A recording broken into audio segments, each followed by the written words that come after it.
Mga kabida, isang magandang oras sa lahat at welcome po sa aking channel. Eto po, parang kailangan na po sigurong maghanda ito hong 215 congressman po mga kabida, no? Na pumirma dito ho sa impeachment complaint laban ho kay Vice President Sara Duterte, ano po, no? Parang nagbabadya ata itong si Senator Judge Rodante Marcoleta, no? Na ipapatawag niya ang ilan siguro sa mga congressmen na pumirma doon ho sa impeachment complaint. At dito na po magkakaalaman kung talagang nabasa ba nila ito pong impeachment complaint bago ho sila pumirma. Kung maalala po ninyo mga kabida, naglabas po ng utos ito pong Korte Suprema requiring the House of Representatives to verify kung talaga bang nabasa po nila ito pong impeachment complaint bago ho sila pumirma. Ang pagkakaintindi ko po, kailangang maintindihan ng mga kongresista o naintindihan ng mga kongresista po ito pong impeachment complaint at nabasa po nila mga kabida bago ho sila pumirma para magiging valid yung kanila pong signature po mga kabida po, na? Okay, pakinggan muna natin. Ito pong naging pahayag ni Senator Judge Rodante Marcoleta sa isang programa po ng Net25 po mga kabida. Narito po. Biniro ko lang naman. Marami akong kaibigan naman sa house. Opo. Maraming tayo yung mga binibiro kayo. Sabi ko, bro, Opo. pumirma ka pala. Senator Judge ako Oo. para naman ka ako magkaroon ka naman ng pagkakataon na ikaw ay matanong naman dun sa impeachment court. Kung sakasakaling magkakaroon. Opo. Aba, isasuggest ko isa ka sa mga witnesses. Ba't ako na naman nangyayari ko dyan sa... Papatawag Ikaw naman ka ako Pumirma ka dun testingin lang naman kita kung ano Oo nga naman. kasi nung una tayong nag-usap, sinabi mo, anong magagawa ko? Mababasa ko ba yan Napakakapal niyan Ang dami naman. Pagkakanya, kinakailangan pumirma ka agad. Paano ko mababasa yan? Oo. Pagka pinatawag mo ako dyan, ganyan, siyempre, iibahin ko na yung sagot ko. Nako. Nung sasabihin ko, sasabihin ko, binasa ko. Opo. Hindi maintindihan. Di kung nabasa mo, naintindihan mo. Yung susunod kong tanong ngayon. Opo. Malalaman ko ngayon kung talaga naintindihan mo. Huwag mo na nga akong isasama dyan. Sabi na naman niya. Hindi. Hindi pwede. Kailangan may sample naman. 215 kayo Oo nga po. naman lang 10% kinakailangan tumayo dyan. Maano ko naman, matanong ko naman kayo. Magkakaibigan, magkakakilala naman tayo Oo. Sabi niya, utang na loob, huwag mo naman akong, kahit na biro lang ako, kinakabahan alam mo yung pa lang doon pa lang sinasabi ko sa inyo, magkakaalaman tayo. Lalo ito, Paano mong pananagutan? Oo. 30, kung hindi ko nagkakamali, 32 pages yung petisyon. Ang pinag-uusapan natin, mga terminong pang-abogado to. Technical ito Yes po. Okay. Karamihan naman sa amin doon, hindi, siguro wala, baka 10% na ang abogado doon sa House of Representatives. 33 pages na isang dokumentong panglegal. Na yung maaaring yung ibang terminong nabasa mo, nun mo lang nabasa. Ibig mo ba sabihin, matatapos mo yun in 30 minutes? Mukhang imposible nga. Baka hindi. Hindi naman 30 minutes. Pagkapirma siguro, wala pang tigto 2 minutes Yun ang gustong mangyari ng Korte Suprema dyan. Bakit sa utos niya? Opo. Kasi tinatanong niya binigyan niyo ba isa-isa yung mga miyembro na pumirma? Oo. At sila ba'y nagkaroon ng pagkakataon na mabasa yan ng isa-isa? Kasi nabasa ko nga kanya, hindi ko naman naintindihan. Di ba usapan pa yun? Iba pa yun, Itong isa naman, nabasa ko. Naintindihan mo? Kanya ganun. Opo. Paano kung iba yung pagkakaintindi mo? Iba pala ang tama. Oo nga naman. Hindi ba nga abogado na nga ito, mag-aaway pa sila. Parehong abogado yun Hindi mali ka dyan. Ito kaya. Lalo kang mali, kanya ito yun. Kaya nga may korte Nagdidibaw. tapos magpapasya ngayon. Yan. Pati sa korte, nag-aaway-aaway nga Akala mo ba ganun kadaling intindihin yan? Yan ang nakikita ko ngayon. Gustong malaman ng Korte ngayon pa lang. Ayun. Yung verification ba talagang nangyari? Oho. Pagkatapos, yung one year rule, one year ban rule, natupad ba o hindi? Oho. Oho. Yan ang usapin dyan. Yun. Nako po. Siguro po ngayon, nanginginig o natataranta na po siguro ito pong mga kongresista na ito, Yung pumirma po makabida, yung 215 po, na pumirma po ng impeachment complaint, laban ho sa Vice Presidente po ng Pilipinas, kailangan pa lang maintindihan at nabasa po ng mga mambabatas po makabida, yung impeachment complaint bago ho sila pumirma. Yun yung utos po ng Korte Suprema, ang tanong po dito, nabasa ba? Naintindihan ba, ng mga mambabatas? Ito pong kanila pong pinirmahan po makabida, Parang kontrata kasi yan, kailangan mong basahin muna, intindihin, yung kontrata bago ka pumirma, di ba? Yun yung halaga po doon, di ba, mga kabida? Impeachment complaint yan. Okay? Yan yung magbabago ho sa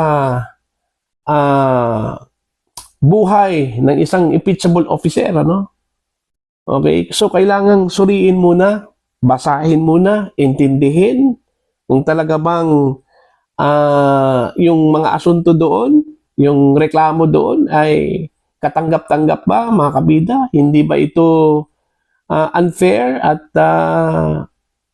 gawa-gawa lang ba ito? Parang ganun Dapat maintindihan ng isang mamabatas yung impeachment complaint, bago ho siya pumirma po doon. Alright? Ang requirement po ng batas po mga kabida para ho may transmit ito hong impeachment complaint, sa Senado, kailangan meron pong 106 o 105. Yun yung requirement po sa ating saligang batas, para ho automatically may transmit ito sa Senado bilang articles of impeachment, mga kabida.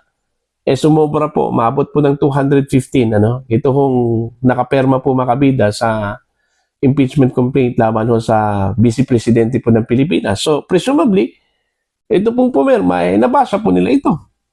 Pero sabi po ni Senator Marcoleta po makabida, imposible kung nabasa at intindihan po nila, ito hong impeachment complaint sa loob lamang ng 30 minutes, wala pang 30 minutes daw pumirma na daw itong mga mambabatas po diba?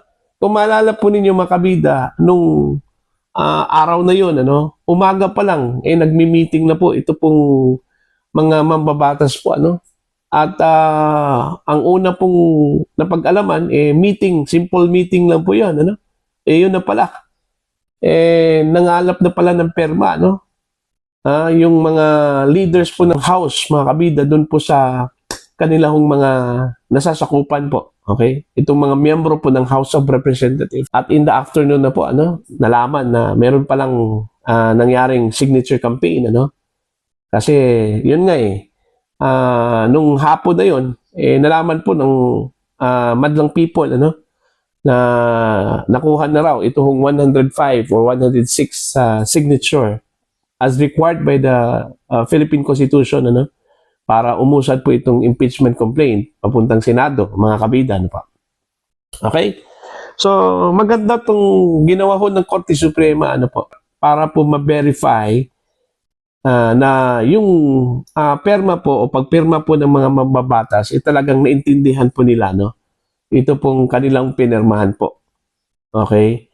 Ang pagkakaintindi ko lang po, pag malaman po ng Korte Suprema na hindi ho nabasa at hindi ho naintindihan, basta pumirma na lang po, parang ma-invalidate ata, yung perma po nila, mga kabida.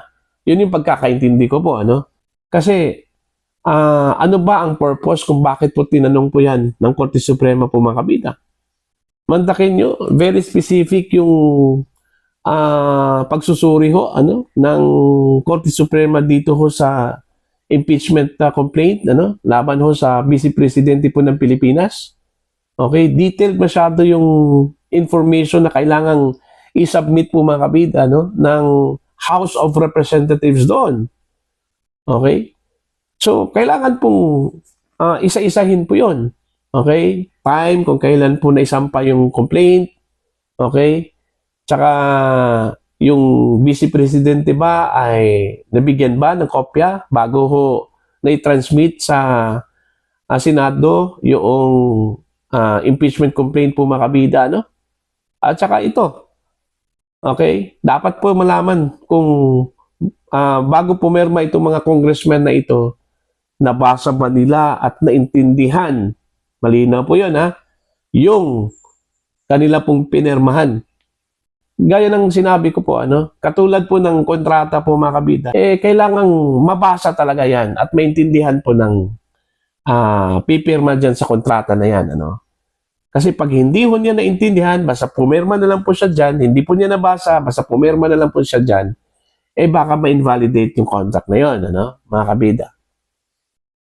So, same dito ho sa impeachment complaint.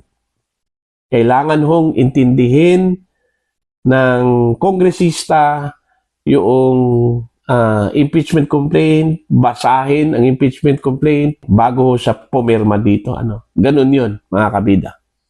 Kasi, gaya ng sinabi ko po kanina, ang at stake ho dito, yung kapakanan po ng impeachable officer po, kailangan tiyakin po ng isang mambabatas po mga kabida na itong kanyang pinirmahan ay talagang nabasa niya at naintindihan niya. Okay? At syempre naman, pag pumirma ka doon presume na convince ka doon ho sa nilalaman po ng reklamo po mga kabida na yun talaga, ginawa talaga ng Vice Presidente yun. Eto magkakaalaman talaga dito mga kabida kung ipapatawag po ni Senator Rodante Marcoleta yung ilan po sa mga mambabatas na pumirma dito sa impeachment complaint. Okay? At dito po natin malalaman kung talaga bang nabasa at naintindihan ba nila ito. O baka pumirma lang po sila dito dahil nangangamoy yung anong tawag po dito? Promises po na kapag pumirma meron pong budget para ho sa kanilang congressional district, mga kabida. Ayon po sa lumabas na balita, na meron pong perang involved dito, doon ho sa pumirma po mga kabida ng impeachment complaint against the Vice President. So para po sa inyo, ano po ang inyong pananaw ho dito, sa akin po, personally, parang kinakabahan na ata itong mga kongresista na ito, kung paano ho nila sagutin ito kung sakaling ipapatawag po sila sa impeachment court, mga kabida.